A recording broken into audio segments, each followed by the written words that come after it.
Satyavedu MLA కోనేటి ఆదిమూలంపై సొంత పార్టీలోని కొందరు నాయకులు కుట్రలు చేస్తున్నారని ఆయన కుమారుడు సుమన్ ఆరోపించారు. తిరుపతి ప్రెస్ క్లబ్ లో సమావేశం నిర్వహించారు. ఈ సందర్భంగా కూటమి ప్రభుత్వంలో కొందరు టీడీపీ నేతలు తన తండ్రికి వ్యతిరేకంగా పనిచేస్తూ కీర్తిని దిగజార్చారని మండిపడ్డారు. ఈ ఒత్తిడి వల్లే ఆయన అనారోగ్యం పాలయ్యారని సుమన్ ఆవేదన వ్యక్తం చేశారు.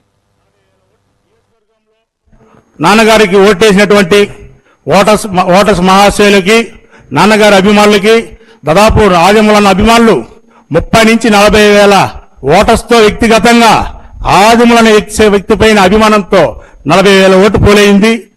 టీఆర్ఎస్ పార్టీ తరఫున 35,000 ఓటు పోలైంది. నాన్నగారు గెలిచిన తర్వాత మా కుటుంబాన్ని, మా నాన్నగారిని వెన్నుముక్క వెనకాల నుంచి పడవడం టీఆర్ఎస్ పార్టీ వాళ్ళు కొంతమంది ఇబ్బంది పడడం జరిగింది. అదేవిధంగా మా యొక్క ఆర్థిక బలంగా మేము కష్టపడి అప్పు తీర్చుకొని గంగాప్రసాద్తో మాట్లాడుకొని ఖర్చు చేసినటువంటి అమౌంట్ ఎంతని గంగాప్రసాద్ సార్ తెలుసు, చంద్రబాబు సార్ గారు తెలుసు, లోకేష్ గారు తెలుసు. కానీ ఈరోజు పరిస్థితి మా నియోజకవర్గంలో ఎస్సీ రిజర్వ్ అయిన నియోజకవర్గంలో ఎస్సీ కుటుంబంలో చిన్న చిన్న సమస్యలు వచ్చినప్పుడు నాన్నగారిని సస్పెండ్ చేయడం జరిగింది. నాన్నగారు సస్పెండ్ అయిన తర్వాత ఒక ఎస్సీ నియోజకవర్గంలో ఒక ఎస్సీనే ఎందుకు మీరు కోఆర్డినేటర్ పెట్టలేదు, ఒక ఎస్సీ కమ్యూనిటీలో ఉన్నటువంటి వాళ్ళని ఎందుకు నియోజకవర్గంలో ఇన్ఛార్జిగా పెట్టలేదు? దాదాపు 2,25,000 మంది ఓటర్స్ ఉన్నారు మా నియోజకవర్గంలో.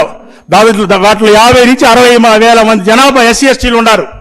మా దళితుల కాన్షియన్స్ లో ఎందుకు మీరు చంద్రబాబు గారు, లోకేష్ గారు మీరు ఎందుకు మా ఎస్సీ నియోజకవర్గంలో ఎస్సీ కమ్యూనిటీ పెట్టలేదని కూడా ఈ సందర్భంగా లోకేష్ అన్న గారికి, చంద్రబాబు సార్ గారికి తెలియజేసుకుంటూ, అదేవిధంగా ఈరోజు నియోజకవర్గం పరిస్థితి ఎలా ఉందంటే, ఒక సిఐ గారు సిఐ పని ప్రభుత్వం యొక్క అధికారిగా ఉండకుండా రాజకీయంగా అతను ఇసుక మాఫియా, గ్రావెల్ మాఫియా, దాదాపు చెన్నైకి దగ్గరుండి లోడింగ్ పిచ్చాటూరు నుంచి 50 నుంచి 60 ట్రిపుల్ ఇసుక ప్రతిరోజు పంపించడం జరిగింది.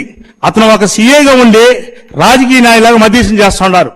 నియోజకవర్గంలో నాన్నగారికి ఓటేసినటువంటి ఓటర్స్ మహాశయులకి, నాన్నగారి అభిమానులకి,